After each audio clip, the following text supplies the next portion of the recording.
Olá a todos, sejam bem-vindos a mais um vídeo do programa educacional da Fisiotop. Eu sou a fisioterapeuta Mariana e neste vídeo nós vamos falar sobre a avaliação do paciente com dor. Vamos falar sobre os instrumentos de medida que nós utilizamos, sobre as escalas e vamos dar um enfoque a um público que seriam os pacientes com dor crônica, ok? Então, vou compartilhar agora o material.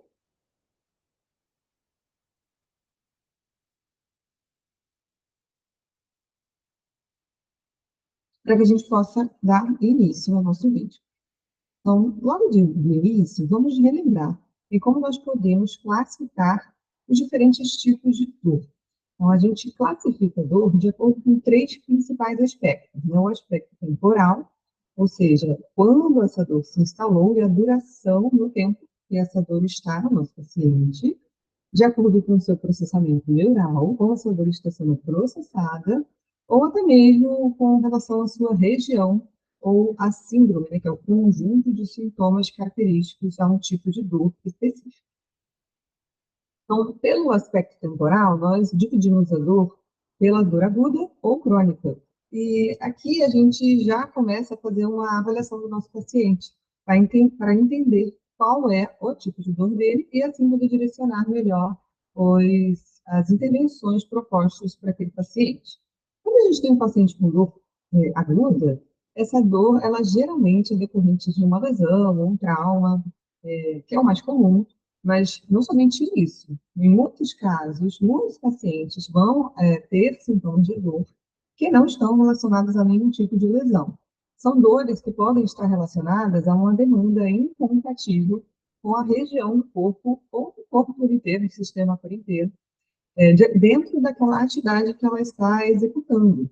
Então, se aquele corpo não está dando conta daquela demanda, os nossos receptores podem ser ativados e a pessoa pode sentir dor como um sinalizador dessa atividade de demanda.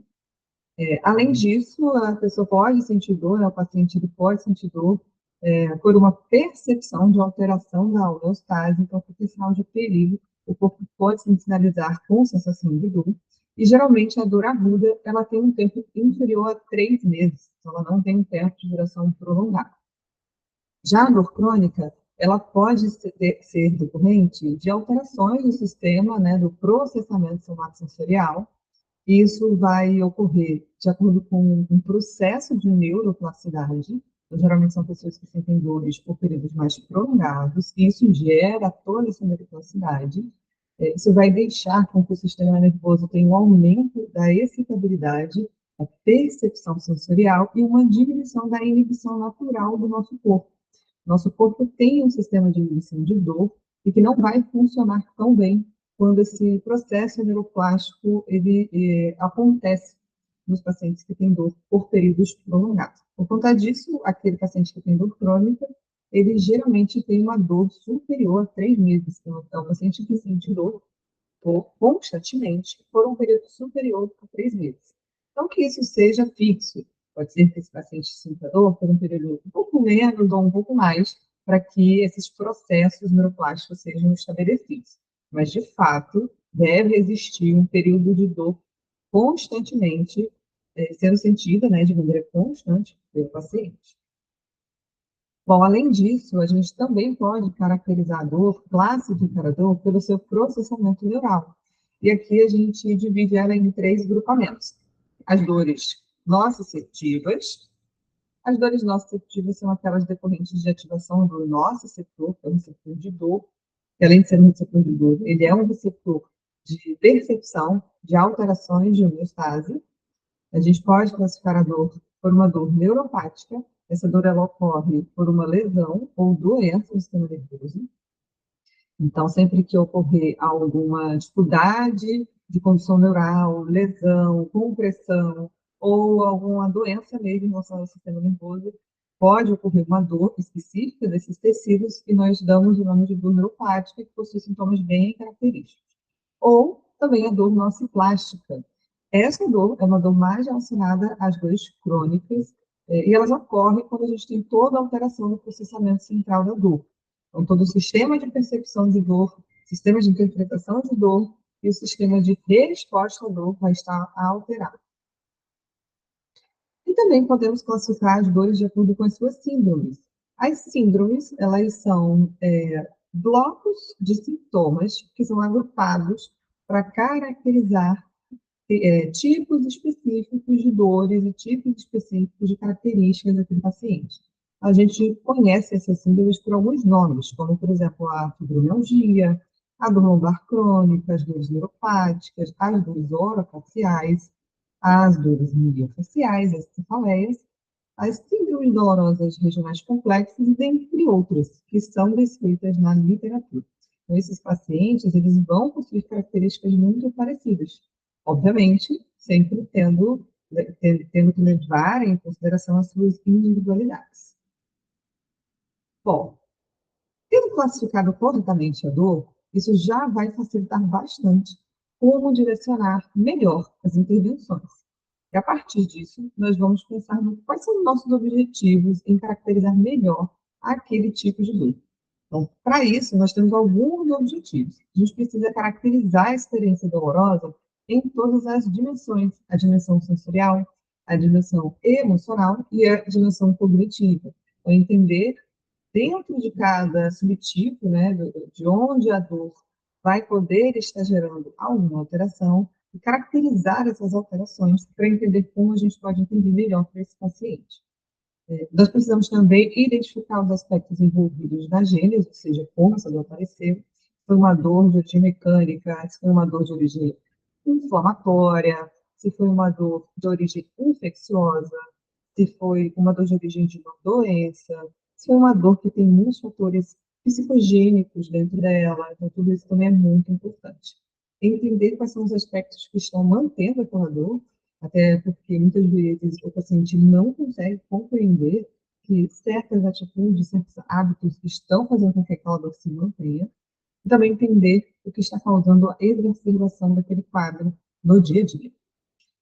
Isso vai servir para direcionar os procedimentos e também para qualificar e quantificar os resultados, com o objetivo de feedback ao paciente. O paciente com dor crônica, ele é um paciente onde o tratamento ele vai ser um pouco mais duradouro. A gente vai precisar direcionar as respostas dele. A gente precisa mostrar ao paciente aquele feedback, e isso serve até mesmo como uma forma de intervenção. O paciente com dor crônica, ele tem uma dificuldade de modificar seu comportamento, de observar a melhora do seu quadro, porque podem sim ser melhoras sutis de início. E se você não mostra isso ao seu paciente, você não tem esses dados para mostrar ao seu paciente um comparativo, ele não vai conseguir ter essa observação. Isso reduz a aderência do paciente ao tratamento e pode prejudicar uma resposta a longo prazo. Então, a intervenção, a avaliação, ela é também uma estratégia de intervenção nos casos dos pacientes com dores crônicas, ok? E aí vamos iniciar com a anamnese. A anamnese, ela deve levar em consideração todas essas características. Nós precisamos entender todas essas características quando a gente avalia o nosso paciente. Levar sempre em consideração padrão de sono, e isso pode ser feito através de questionários, existem questionários específicos de avaliação de sono, mas também com perguntas breves, onde a gente possa categorizar aquele sono. Perguntar a quantidade de horas que aquele paciente tem de sono, perguntar se existem despertares noturnos constantes, se aquele sono ele é um sono restaurador, se o paciente sente que ele acorda cansado, tudo isso deve ser relatado e entendido, já que o sono ele influencia muito das respostas dolorosas. Entender também o nível de atividade física e os hábitos de exercício desse paciente, para saber se esse nível de atividade física está interferindo no quadro para melhor ou para pior, né? Entender os interesses em atividades sociais e lazer, já que isso pode ser associado às suas intervenções, a gente pode usar isso a nosso favor, e também para entender se existe algum hábito dentro dessas atividades sociais e de lazer que podem estar interferindo negativamente também nessa dor, para que isso possa ser alterado. Entender qual é o trabalho do paciente, também quais são as interferências no quadro, e se já foram feitos tratamentos anteriores ou atualmente. Tratamentos em associação com o que você vai fazer podem alterar a resposta do paciente ou alterar a resposta esperada por você do seu paciente. Então, é interessante que você entenda também quais são esses tratamentos. Bom, dentro da anamnese, existe uma proposta de questionários, de perguntas que podem ser feitas, que é o método SEDS. Esse método, ele é baseado em itens que a gente pode destrinchar da experiência de dor. Então, a gente pode fazer perguntas relacionadas aos aspectos somáticos, perguntas e avaliações, aos aspectos cognitivos, aos aspectos emocionais, aos aspectos comportamentais, que é utilizado pela tradução do inglês, e aos seus aspectos sociais. Aqui a gente pode ver um quadro que consegue destrinchar melhor esses itens, né? Então, uma proposta feita por esses autores aqui em 2017, todo esse material vocês têm acesso dentro da nossa plataforma de materiais. E aqui temos os fatores que influenciam cada uma dessas características. Então, os aspectos somáticos, quais são? Os aspectos mais relacionados à parte sensorial, arco de movimento, força muscular, tônus, sensibilidade, coordenação, padrão de movimento, visual esportivo, alterações neurodinâmicas e hipersensibilidades. Dentro dos aspectos cognitivos, nós podemos ressaltar quais são os pensamentos negativos que esse paciente está tendo naquele momento, quais são as expectativas relacionadas ao tratamento e ao futuro daquele paciente, e quais são as crenças sobre o seu quadro. Em muitas vezes, é necessário atuar com educação em grupo para fazer mudanças dessas crenças, dessas expectativas, desses pensamentos. Quais são os fatores emocionais? Então, quais são os sentimentos mais frequentes, se esse paciente ele apresenta frente à dor, raiva, medo, como a cinesofobia, por exemplo, tristeza, ansiedade, algum estresse pós-traumático que desencadeia o quadro de dor, sentimentos depressivos, modificações de humor provocadas pela dor. Em muitas situações, o paciente precisa reconhecer que isso está acontecendo. A partir deste reconhecimento, aí sim é possível que algumas intervenções tenham mais resultado, que o paciente perceba como modificar essas emoções, como trabalhar essas emoções para auxiliar nas respostas analgésicas. Temos também que avaliar os aspectos comportamentais, como, por exemplo, as estratégias de enfrentamento à dor. Então, esse é um paciente que faz um quadro de evitação de dor, sem perceber, algo que se torna até mesmo automático para o paciente. Ele evita certas situações que podem ser físicas ou não, para que ele não venha, talvez, sentir a dor. Isso gera mobilidade, isso gera ansiedade. Então, se ele está fazendo algum tipo de estratégia de evitação ou até mesmo provocação da dor, sem perceber, a gente precisa identificá-los. E também quanto aos seus aspectos sociais, né? Qual é o impacto da dor na família, no trabalho, nas atividades esportivas, nas relações com outras pessoas, e o que essas pessoas falam sobre a dor do paciente. Dentro desse quadro, a educação em dor pode ajudar muito, porque entendendo melhor o que é uma dor crônica, entendendo melhor o que está acontecendo, esse paciente pode explicar e ser um pouco mais bem compreendido por ele e pelas pessoas quanto ao seu quadro. Isso também ajuda bastante nas respostas emocionais que esse paciente vai ter.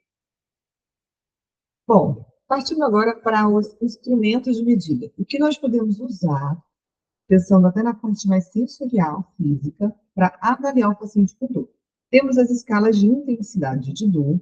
Essas escalas, elas são escalas que não são específicas, são escalas unidimensionais, que vão avaliar de uma forma bem subjetiva o aspecto de dor, né?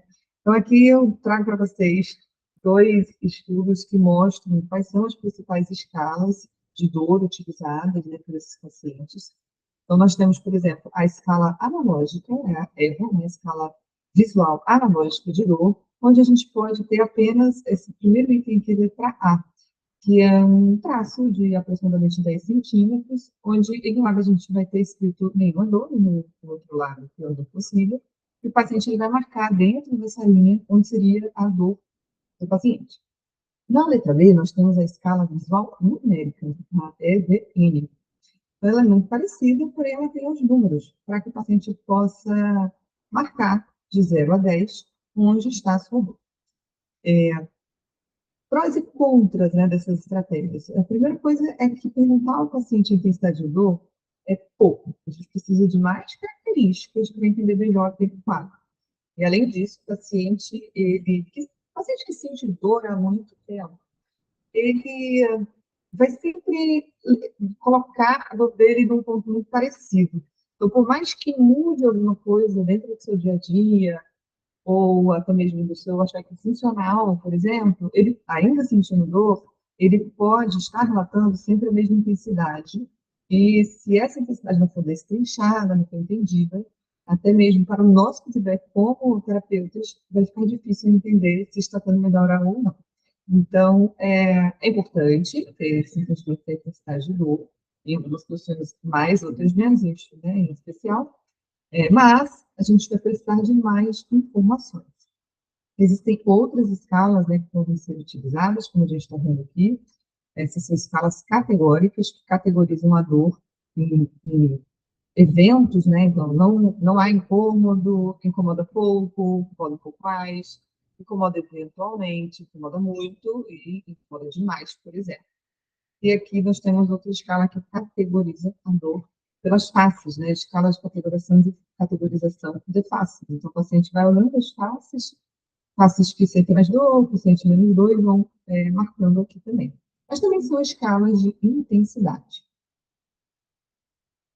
Como outro instrumento de medida, e aí a gente vai somando essas informações, esse é o ideal para que a gente somando, nós temos os mapas corporais, são diversos. Então, aqui a gente está mostrando alguns mapas corporais para vocês. Então, a gente tem aqui o diagrama corporal, onde o paciente pode marcar as áreas em que ele está sentindo dor. Então, esse é um diagrama corporal americano, mas já existem diversos traduzidos e validados para o português também, onde ele marca, e aqui a gente pode contar os quadradinhos que foram marcados pelo paciente. Aqui um outro tipo de marca corporal, que divide o corpo em segmentos, e esses números podem ser anotados para deixar categorizadas as áreas de dor do paciente. Então, é interessante essa categorização espacial para entender se, por exemplo, após um período de tratamento, essa distribuição espacial da dor reduziu. Então, por mais que você tenha uma mesma intensidade, o paciente pode estar relatando para você que ele ainda sente dor, se essa dimensão espacial da dor reduzir, isso é um aspecto positivo, já que a gente sabe que o tratamento do paciente com dor crônica ele é prolongado. Então, por exemplo, se você tem esse feedback para mostrar ao seu paciente, olha, eu estou vendo que você, eu sei que você está com dor, mas olha só, o seu quadro, a sua distribuição, ela mudou. Isso é muito positivo, isso mostra que o seu corpo está respondendo, que nós estamos conseguindo caminhar no sentido de uma neuroplasticidade reversa. Então, é positivo a gente ter essa avaliação agregada à nossa ficha, tá bem?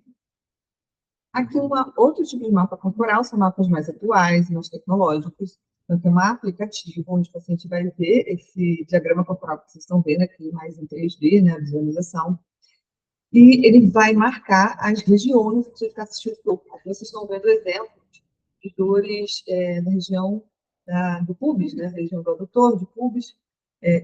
O paciente ele vai marcar, aqui as cores são as características da dor.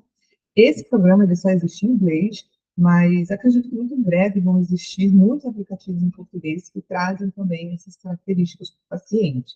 Então, se ele sente dor, qual tipo de dor, se é inflamação, se é estímulo elétrico, se é uma dormência, se é uma sensação mais de frio, de coceira. Então, ele vai clicar, vai marcar aonde que fica essa dor, e vamos supor, se ele clicar em cima do aqui, o vermelho, vai aparecer aqui, por exemplo, uma categoria de severa, moderada ou leve. E aí a cor vai mudar. Então, se ele clicar, por exemplo, aqui, ele clicou nessa verdinha, vai também aparecer a mesma categoria de severa, moderada ou leve, para que ele venha aqui e pinte no diagrama corporal o local de dor. Esses aplicativos, inclusive, eles gravam esses mapas, e quando você faz um ensino depois, ele mostra um comparativo, mostrando as áreas que melhoraram ou não no paciente. Aqui um outro mapa também, para que vocês observem, esse mapa ele é específico para dores orofaciais, também é um aplicativo, onde o paciente vê aqui embaixo ó, esse mapinha quadriculado, e ele vai pintando de acordo com a intensidade dessa dor, severo, moderado ou leve. Ele pinta aqui os quadradinhos e ele vai vendo em 3D como ficou a distribuição dessa dor, para que isso fique mais fidedigno, certo? Ele pode rodar aqui, ó, o botãozinho para rodar, a face, ele vai vendo outras áreas e vai marcando onde fica sentindo dor. Bom, seguindo em frente, mostrando outros instrumentos de avaliação de dor que nós podemos utilizar, nós temos os testes sensoriais quantitativos. Então, são vários tipos de testes sensoriais quantitativos, e aqui eu trago para vocês no estudo de meta-análise, mostrando os principais testes que são utilizados, e quais são eles, né? Nós temos o limiar de dor à pressão. Todos esses testes, eles são testes neurofisiológicos. Eles vão avaliar as respostas de dor de uma forma bem específica, e essas respostas, elas têm correlação com a ativação mesmo, adicional dos neurônios, e com a ativação de sistema nervoso central das respostas de dor. Então, já está comprovado que esses dados realmente se associam às respostas neurofisiológicas. Então, quais são eles? Né? Nós temos os limiares de dor à pressão, os limiares de dor ao frio ou ao calor, os limiares de dores à aplicada ou ao incômodo, é mais relacionado a um aspecto químico da dor. E tem a resposta sensitiva ao monofilamento, que avalia a hipersensibilidade. Dentro dessas avaliações, são observados dados de limiar e tolerância de dor, modulação condicionada à dor, como essa avaliação observa como o sistema de inibição responde a estímulos dolorosos, e também aspectos relacionados à somação temporal e espacial. Aqui, nós vamos focar no limiar de dor à pressão na resposta sensitiva do monofilamento. Por quê? Porque são testes que temos grande validação na literatura, especialmente o limiar de dor à pressão, e que são mais funcionais para se usar na clínica, no dia a dia, né? Para se fazer o limiar de dor a frio ou a calor, são necessários equipamentos que façam essa evolução ou involução da temperatura. E, do ponto de vista clínico, as respostas de limiar de dor à pressão e as respostas sensitivas, né, a hipersensibilidade, elas vão nos dar dados que serão mais úteis na nossa prática clínica. Então, nós vamos focar nesse primeiro e último item aqui. Então, mostrando para vocês como é feito o limiar de dor à pressão. É utilizado algômetro de pressão. Existem vários tipos de algômetros, como vocês estão vendo aqui nessas figuras, né? E relembrando, esse é um dado neurofisiológico. Vocês podem observar que esses dois algômetros onde o meu mouse está, eles são algômetros digitais. Então, aqui em cima e aqui embaixo, são algômetros digitais. Você vai posicionar o algômetro sobre o local onde a pessoa relata a dor e vai fazer uma pressão. Essa pressão, ela vai aumentando, então você vai executar uma pressão que vai ser levada, né, pouco a pouco, vai pedir ao paciente que relate quando ele começar a sentir dor. Então, limiar de dor significa início da dor. Então, quando ele dispara a dor, ele avisa, opa, doeu, e aí você observa em quilogramas força qual foi a medida que o algômetro está mostrando para você. A mesma coisa acontece com o algômetro de pressão analógico. A única diferença é a forma que ele exibe, né, essa resposta. Então, aqui, novamente, essa hastezinha é posicionada no local de avaliação, é feita a pressão pelo terapeuta e esse medidor aqui, ele vai ir medindo até o paciente informar que sentiu dor, e aí vai ser observado aqui, em quilograma força, o valor que é o limiar de dor do paciente. Essa avaliação pode ser feita em todo o corpo, em muitos algômetros. Essa ponteira, ela pode ser modificada para maior ou para menor, a depender da região. Exemplos de locais que podem ser utilizados para ferir o limiar de dor à pressão, no trapézio, em membros superiores, membros inferiores do tronco, até mesmo na região orofacial, região de crânio, no caso de cefaleia. Então, qualquer região pode ser utilizada. Alguns artigos, eles trazem a necessidade de serem feitas 3 medidas para se tirar uma média, ficar um pouco mais fidedigno, certo? É possível até mesmo você ter uma resposta sistêmica do limiar de dor à pressão. Para isso, são feitos 2 pontos em uma região superior do corpo, 2 pontos em uma região inferior ao corpo, dos joelhos, por exemplo, e é feita uma média desses 4 pontos, tendo um valor do sistema, de como está o sistema de dor em geral. Bom, aqui é um artigo só para poder exemplificar para vocês, né, como esse limiar de dor pode ser avaliado e pode estar alterado em pacientes com dor crônica, né? Então, aqui eles mostram a alteração do limiar de dor à pressão na região do trapézio em pacientes que têm enxaqueca, né, migrânia. Então, mostrando que esse limiar de dor, ele reduz. Então, se o limiar de dor reduz, significa que o paciente sentiu dor com menos estímulo. Ou seja, o sistema dele está facilitado, está respondendo antes do que normalmente poderia acontecer. E é um dado interessante para você observar a resposta do seu paciente após um período de tratamento. Então, se esse limiar de dor, por exemplo, subir, isso significa que o sistema nervoso não está tão facilitado. Ele já está começando a voltar ao basal e essa é uma boa resposta, essa é uma resposta esperada. E aí essa comparação também é interessante de ter, mostrar ao paciente. Embora ele possa ainda sentir os sentimentos de dor, isso demonstra para ele que aquele processo hidroplástico está sendo modificado.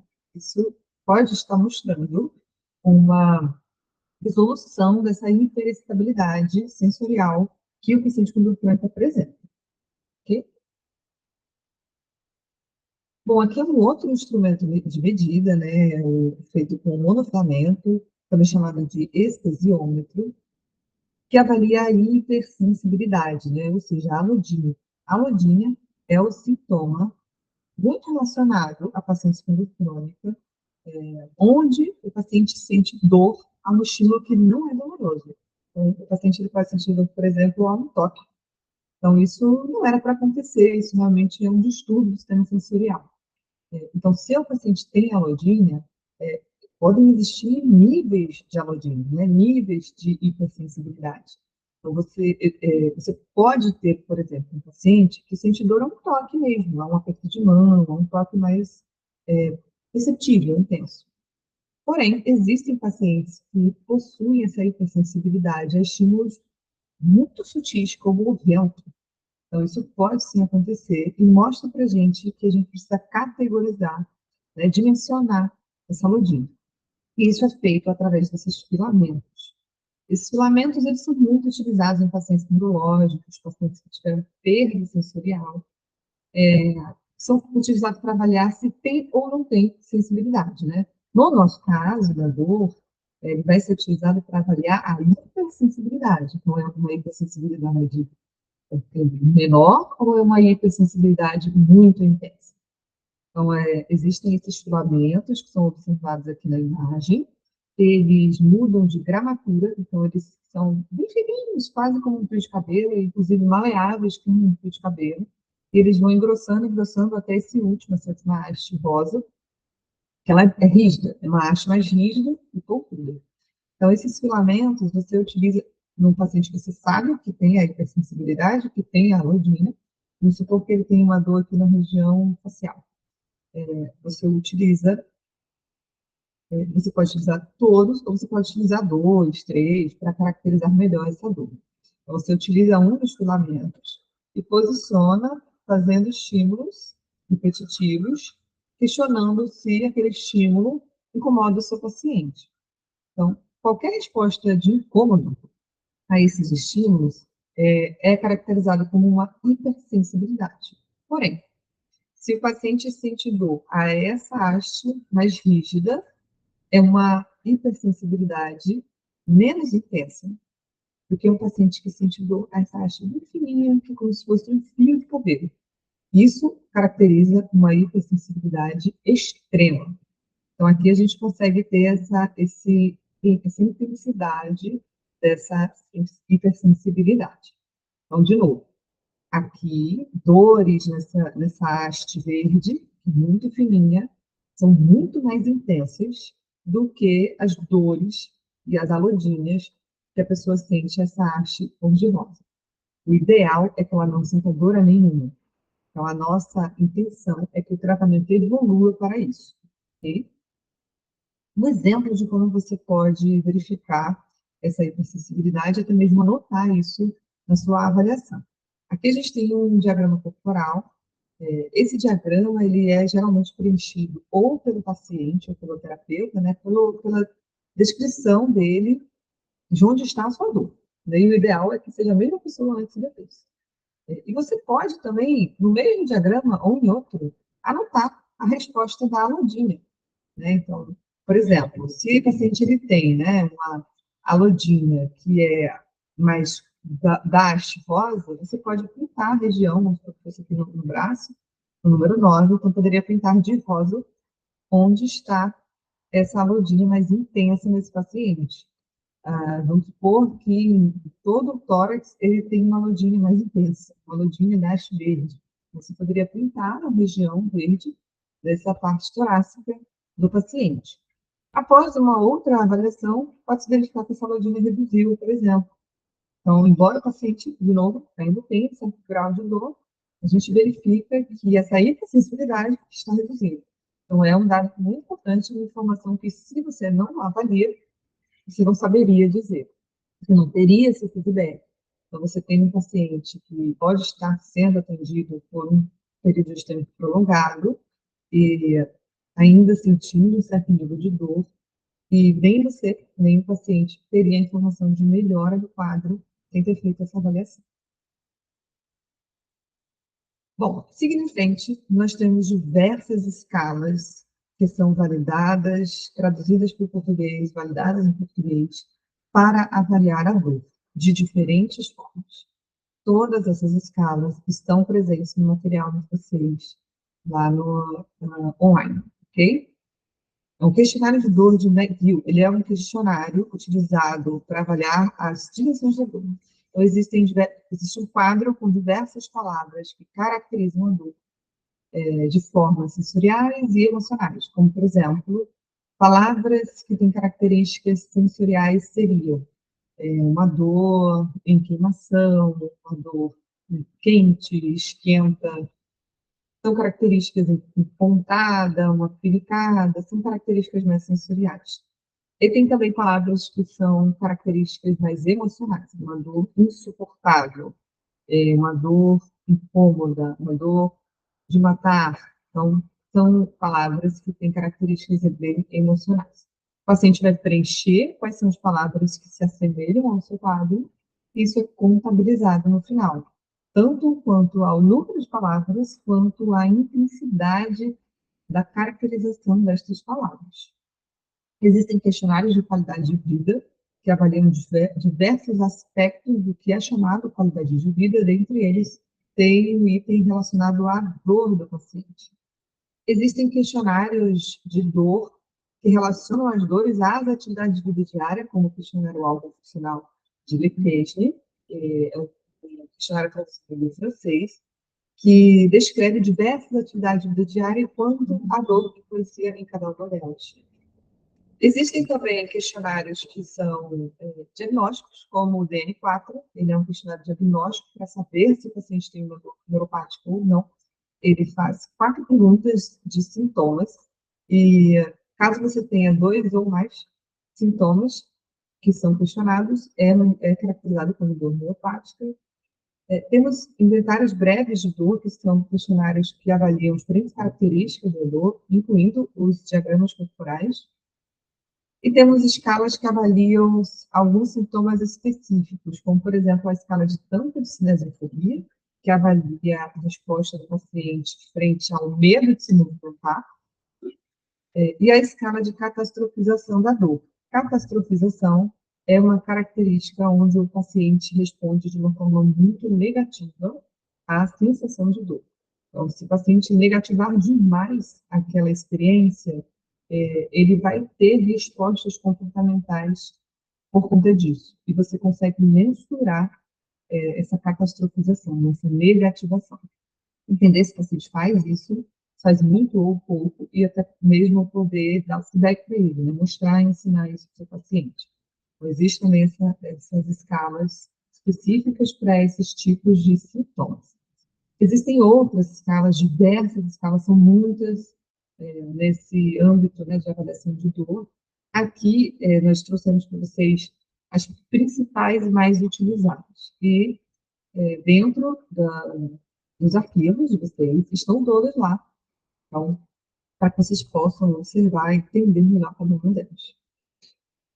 Temos também uma outra estratégia para entender o dia a dia do paciente, é entender a individualidade da dor do paciente através do diário de dor. Então, o diário de dor é uma tabela onde você vai entregar para o paciente para que ele possa preencher no seu dia a dia.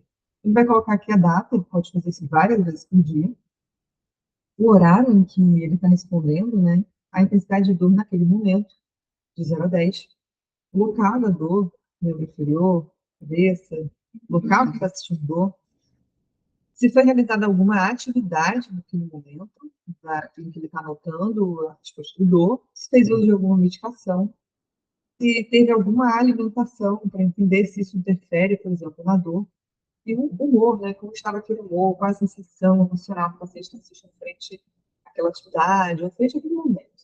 Então, isso é preenchido em alguns dias pelo paciente e entrega ao terapeuta para que depois ele possa fazer alguma análise de como estão os seus hábitos frente à sintomatologia de dor. É bem interessante colher esse diário de dor. E aqui, por fim, esse quadro, né, mostrando assim, reavaliação. Então, como eu falei lá no início, a avaliação do paciente com dor, ela é também uma intervenção. Então, o paciente com dor, ele tem uma dificuldade de observar a sua melhora. Então, é um paciente que já automatizou a resposta de dor, né? Então, essa percepção de dor, ela é automatizada. Isso faz com que ele tenha vários condicionamentos comportamentais frente a essa dor. Isso leva a uma dificuldade de perceber algum tipo de melhora, né? Lembrando também que a melhora do paciente com dor, ela, se for feito um bom tratamento, o melhor tratamento possível, mesmo assim, ela não vai ser linear. Então, ela pode tender a uma melhora gradual, mas vão ter momentos em que essa melhora vai estar bem vista e vão ter momentos que não, em que vão existir piores para esse quadro. Então, ela vai ser oscilatória, mesmo dentro dessa linha ascendente. E isso gera uma grande dificuldade do paciente observar, né, essas respostas. Por isso, a reavaliação é muito bem-vinda, para que todos esses dados sejam apresentados ao paciente. E aí, dessa forma, isso serve como interação, para que o paciente observe que realmente isso está acontecendo, observe que há essa melhora, e para que o paciente possa aderir ainda mais ao tratamento. A reavaliação ela é muito importante. E aí, pode surgir a pergunta, mas de quanto em quanto tempo deve ser feita, né, essa avaliação? Isso não tem nenhuma resposta na literatura científica. Eu acredito que deve ser individualizado. Então, se é um paciente onde vai precisar de um tempo maior de tratamento, então, entender quanto em quanto tempo vão ser espaçadas essas reavaliações, um mês e meio, 2 meses, depende de cada quadro. Mas é importante que ela exista para entender se há uma resposta, né, entender se o caminho trilhado das intervenções estão adequados e também poder, se sim, poder mostrar ao paciente e poder ter também essa resposta positiva da observação da melhora do quadro, ok? Bom, então, coloco à disposição para qualquer tipo de dúvida, seja no nosso momento presencial, seja por perguntas lá no nosso Classroom, e até a próxima.